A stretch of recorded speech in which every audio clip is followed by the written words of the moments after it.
All right, welcome back to AM Live. My name is Ken Mijungu. With me on set this morning is former Kakamega Senator Boni Khalwale.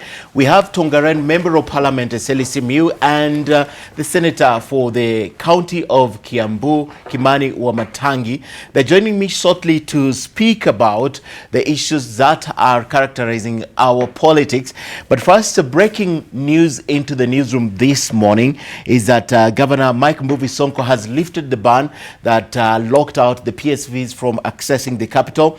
In a statement posted both video and text on his Facebook page this morning about 5:30 a.m., he says, yesterday, Monday, 3rd December, the Nairobi County Government, with full support of the national government, effected the Gazette Notice 4479 of 12th of May 2017, effectively banning public transport vehicles from the Nairobi Central Business District. This was part of the measures to decongest the city center and followed months of planning as well as political and stakeholder participation.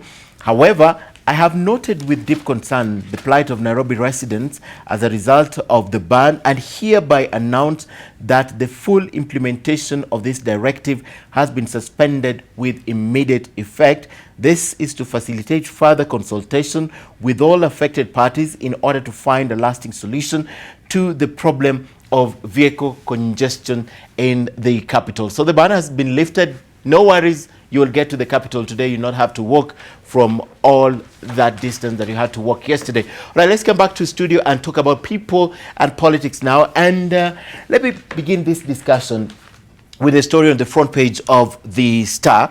Raila team asks for one-term president. The proposal is a 7-year presidency. You come in, you get out after 7 years, having done your part, and they're also talking about a parliamentary system, the abolition of the presidential system, and a 3-tier structure of 14 regional blocks. But gentlemen, my interest is one on the 7-term president and secondly in the abolishment of the presidential system. Let me begin with the bullfighter here. Nothing new. Every time ODM has lost an election, ODM always comes up with the tactic of attempting to tangle the issue of a possible referendum so as to build possible alliances with people who are promised non-existent positions.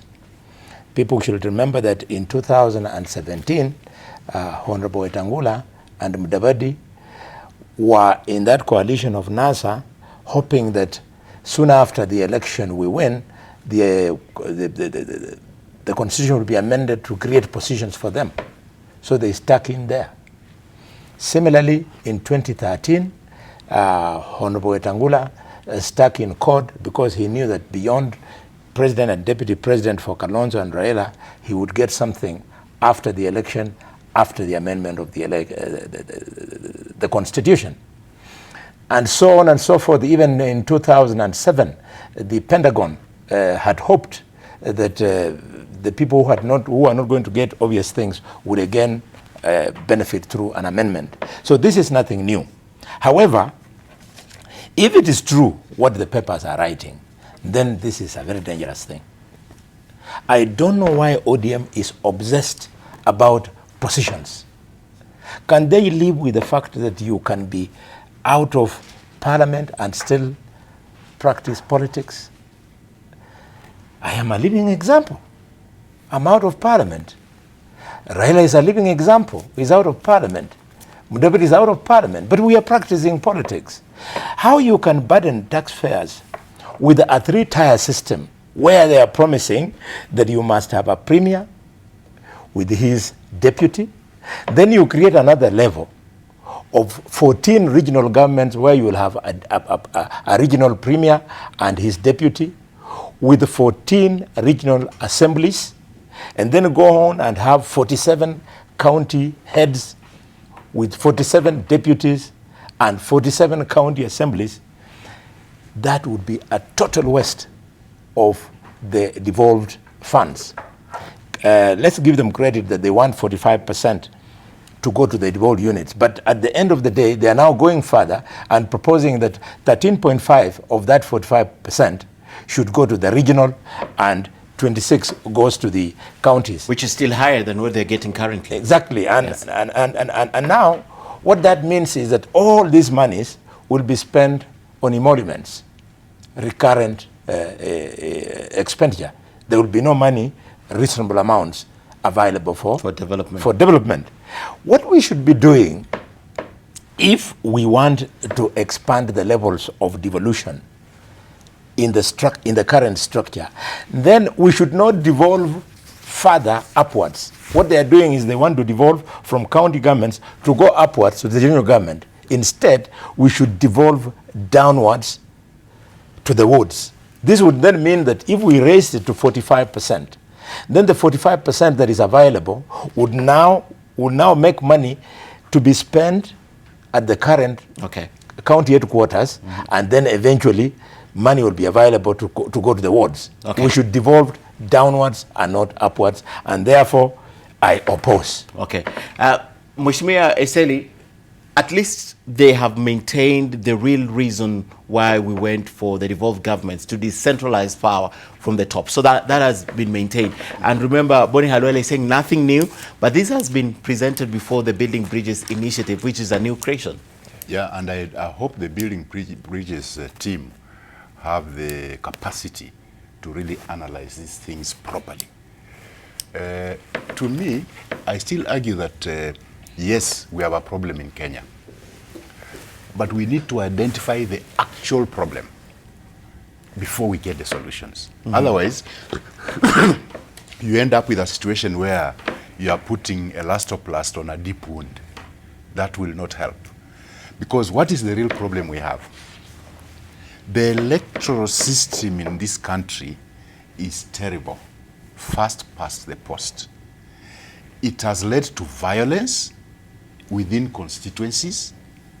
It has led to, it's very expensive for the individual contestants and even for the government itself. That's the taxpayer. You see how much money we spend on elections in this country. And every time we have an election, the economy suffers. The economy suffers terribly. The other problem is massive irregularities in the election system.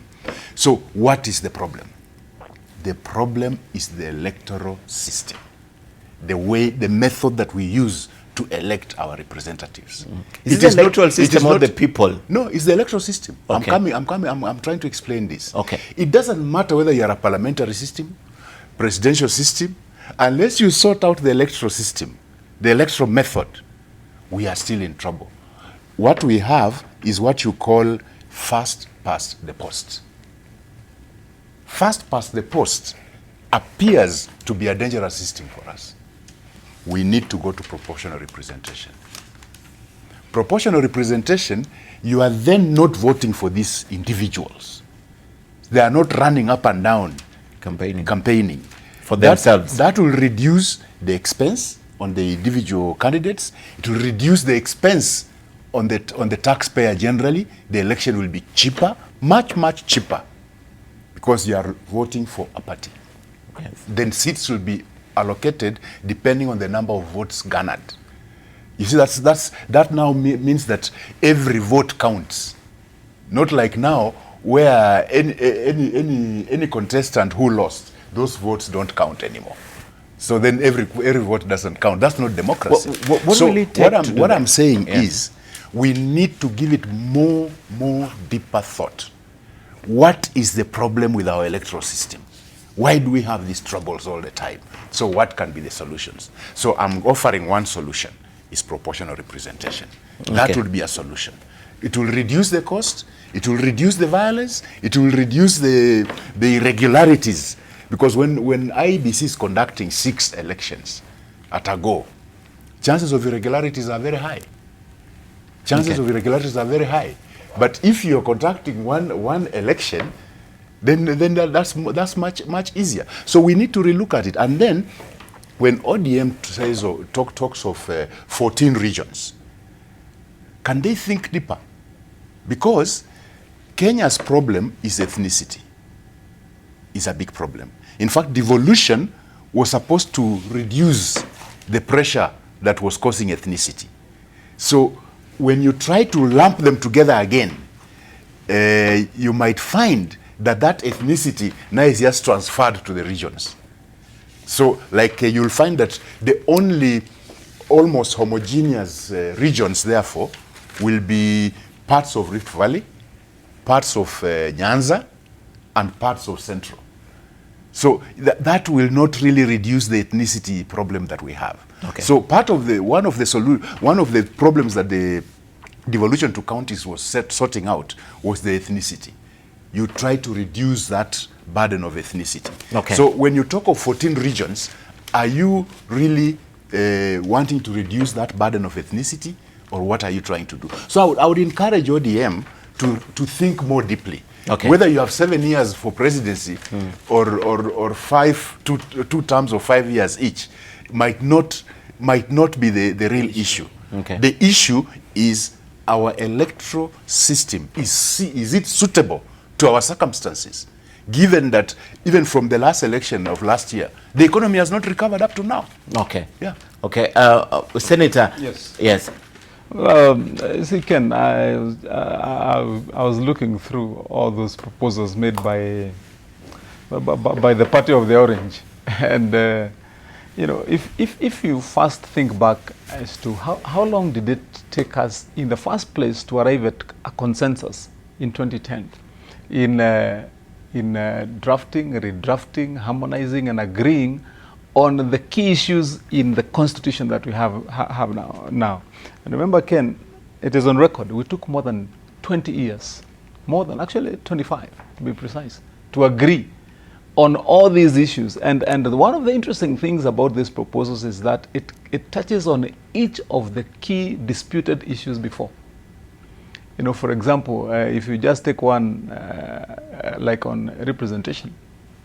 You see, if you say you want to reduce the number of members of parliament, for example, right now to 180, that means that you have to go through the exercise of redrawing the constituency boundaries, for example. And then that will involve another massive operation and project and civil education and conviction of people that you come to this constituency and tell them, you know, by the way, you're losing your constituency, we want to form an, you know, to amalgamate you into another, and that has been the source of dispute. And I'm sure I don't need to go through this one more time to remember the mess and trouble the Legal Commission had, and all other subsequent bodies which have been formed on this matter. Two, one would hope, in my view, that that some of these proposals are not intended just to create positions for people who either they would be imagining in a proposal right now would be popular to support them. For example, like in the proposal to create the 14 regional bodies, you'd be asking yourself, are these regional positions for premiers intended to entice governors who are either retiring or rather who are getting out of positions right now, and they are deemed to have influence over regions, or probably senators like Wamatangi who has done 2 terms. Anyway, I mean, one would be asking, is this just a carrot that is being dangled, or does it have useful effect, you know, for that matter? And then if you look at, again, the proposal for the 14 regional assemblies, you would also want to ask yourself, how will you pick, in these regional assemblies, how will you pick representation in the assemblies? Are you going to be saying that a representative of a region, because it's a consortium of sub-counties or constituencies that forms this block called a region, how will you pick representation? First, to even meet the threshold or the requirements of the constitution in balancing gender and so on. But are you saying that you'll be probably picking 1 or 2 people within a whole constituency or sub-county? And then what formula do you use? Okay. Does that mean that you also abolish the wards which are there? Because if you come to one of my sub-counties, I have got 6 wards. In 6 of them, or even in 12 of my sub-counties, I have got 60 wards. So how are you saying you're going to represent a regional block in an assembly comprising of Kiambu, Murang'a, Kirinyaga, Nyeri, for example, all together? You know, this is I think it's too much of a thing to just comprehend right away with all these many radical changes within a short time as proposed, because I believe it is in their push towards a referendum. It requires a lot of deep thinking. It doesn't mean that entirely it is bad. I see, for example, on the sentimental, emotional thinking of the wage bill. You know, probably it is intended to appeal to the people's hearts that if we went this way, there's a likelihood that we can lower the wage bill, as has been you know, subject of a lot of debate recently. But ultimately, my question would be this, Ken: is it for the good of the country? Is it for a better future for Kenyans, or is it just a shifting of positions and plates for purposes of political convenience and expediency? I think those are the key issues. But I think the proposals are very radical to begin with in the first place. And then secondly, they will require to be very well thought out, and they would require a fair stretch of time to be able to find consensus around the people of this country, all of us included, because whatever changes we want to make in this constitution and in our governance system, we must remember that it cannot be for the generation of myself and my colleagues here who are sitting here. It's for posterity. It's for eternity. Yeah. I think there is another very drastic proposal about constituencies which should not be lost to members of the public. They are proposing that we reduce from the current 290 constituencies to 208. And that will be 2 constituencies below the 210 that were there initially. Yes. What this will mean, therefore, is that ODM is so hungry to have a premier under their lock and key that they prepare to do anything up to and including scrapping constituencies. Under this arrangement, addressing, for example, the people of Kakamega, it means that Shinyalu and the Kolomani constituency will be merged. It means that Mumias West and Mumias East will be merged. It means that Nabaholo constituency and Lurambi constituency will be merged. Going to my neighbors at Bungoma, it means that Tongaren constituency will be merged with Kimilili. And even in its current status, Kimilili constituency deserves to be, again, subdivided. Tongaren deserves to be subdivided. So this desire to put their hand on the trophy should not include killing things that make economic sense. Because here you can see a setup where it is heavy on devolving power to the grassroots, but very light on devolving the resources. Because the resources that would have been devolved are now going to be abused by funding this bloated government structure. Okay. Yeah. And as we conclude the discussion on these proposals, the other proposal they're making is to make the DCI a constitutional office and abolish EACC. I know it's a discussion we've had probably in different forums, but it is one of the proposals they're making. Yes. Okay, on EACC, I've always said that any country in the world that has ever set up a similar body to fight corruption has never succeeded. In fact, what has usually happened all over the world is when such a body is set up, it becomes a tool of the executive to intimidate political opponents and also use it to further their own means. So usually a body dedicated purely to fighting corruption has never really succeeded. And for the DCI, which is supposed to be the actual investigator of things like corruption and so on, yes, they need, because of the bad reputation of our police service, we need to find a way of delinking the DCI so they are able to act independently and actually bring to book the criminals that are damaging our economy day and night. And yet, when you listen to the police vetting, you saw that we do have a problem even with the police. So when DCI is linked with the police and either supervised by the police, we fear that some of the bad habits of the police will trickle down into the DCI. Okay. Because really, like what's happening to the governor of West Pokot, what happened is that with the Michuki rules coming in force, the police virtually took advantage and they are all over harassing all the borders. These youngsters have taken a loan, bought a motorbike, and they have all their documents with them, but the police are harassing them. They want 5,000 shillings when the kijana maybe makes at the most 400 shillings in a day, and the police to release the motorbike. Right now, go to any police station. There are thousands and thousands of motorbikes held by the police. And you'll find that of these motorbikes that are held, probably less than a quarter deserve to have been held. But they are actually extorting money from the youngsters. And that's what Lonyangapuo was fighting about. Because remember, they had actually handcuffed on the young man on the bike. A young man on his motorbike. Yes. I mean, what kind of inhuman treatment is that? That you handcuff somebody on a motorbike.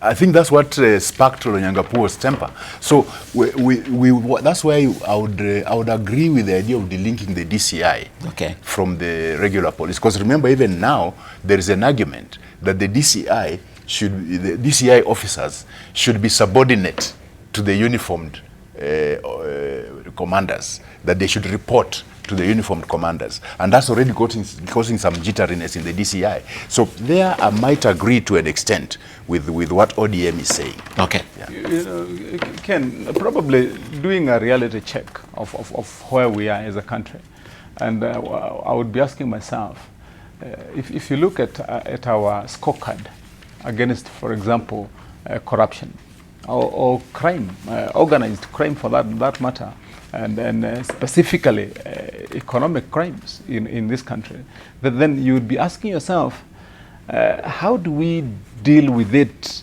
knowing where we are as a country right now and intending to move forward, and again then with a proposal to do away with the ESCC, and not have a proposal for a replacement. What I'm saying is this, that if you look at most countries that have succeeded without bodies like ESCC, without a powerful and independent office of an investigator like the DCI, then those countries have authoritarian governments. They have dictatorships. I mean, if you look at even in our regional area, some of the countries that have made milestones also have strongmen in their leadership. And sometimes what happens for that to succeed is those strong men are forced sometimes to go against the law. You know what is enshrined itself in the Constitution, such that then they have to single-handedly ensure that there is enough deterrent in whatever decisions or choices are made, including punishment. And then you'd be asking yourself, why are we better off? Are we better off with a constitutional body that is bound to follow some sense of law in getting due process done, or would we want to have a scenario whereby we mitigate and create a situation in the absence of a solution? Because definitely if you don't have a solution, then one will come naturally. As we've always said, when you have a vacuum, then nature will occupy it. So if we said we don't have an EACC, if we probably over-tilt or manage the DCI's office to the extent that he becomes subservient for that matter, then that means that would have to be mitigating a situation whereby then we'll be creating a dictatorship in the future. Because maybe not now, but you find that situation can give rise to a point whereby the one who is leading the nation then will have to say, fine, this is the way we have to go, and because we don't have provisions or an arrangement in law bodies or agencies that will deal with this, then we have to deal with it. So go and get Eseli and lock him up. Go and get Khalwale, jail him for 5 years. And probably those are some of the issues that one would want to be looking at. I know ESCC has had a lot of issues with most of us lawmakers and so on. But it is the fabric of law that we said it's how we crafted the act. And the powers that we have given them, sometimes that makes it very difficult for them to be effective. I mean, actually, were it not that, for example, like the DCI's office that now Kinoti is in office, and he's come to make some difference, some change, you know, and move forward. Of course, others who have been there also have had to do their work, but the individual there now is the one who is making most of the difference. What I would be saying is, can we have an office that is tailored with powers and structures around it, that the occupier of the office can be able to effectively discharge duty? I think that would be the way to go. That's a better way of looking at it, instead of just changing. Yes. Because when looking at the ODM proposal, they have not delved into the issue of gender parity. But if we are going to deal with issues of gender parity in elective positions, then the best solution is the proportional representation. Okay. That's what pertains in South Africa, that's what pertains in Botswana, and it works in other jurisdictions. So for us, I think when we are trying to solve a problem, let's first identify what is the actual problem. Okay. Otherwise, you're not trying to solve the outcomes. You are trying to treat the symptoms, not the actual cause of the problem. So we need to start getting to the actual cause of the problem and treating that actual cause. In fact, on the issue of gender parity, they have gone further by abolishing all nominated positions, which means the women who are currently being supported so as to be able to participate in politics by an experience through nominations will have no chance. They've abolished it in that proposal. Okay. All right, and I know there's a proposal also on the table. They want to touch Article 81B. There's a lot of things about it, if you look at it, yes.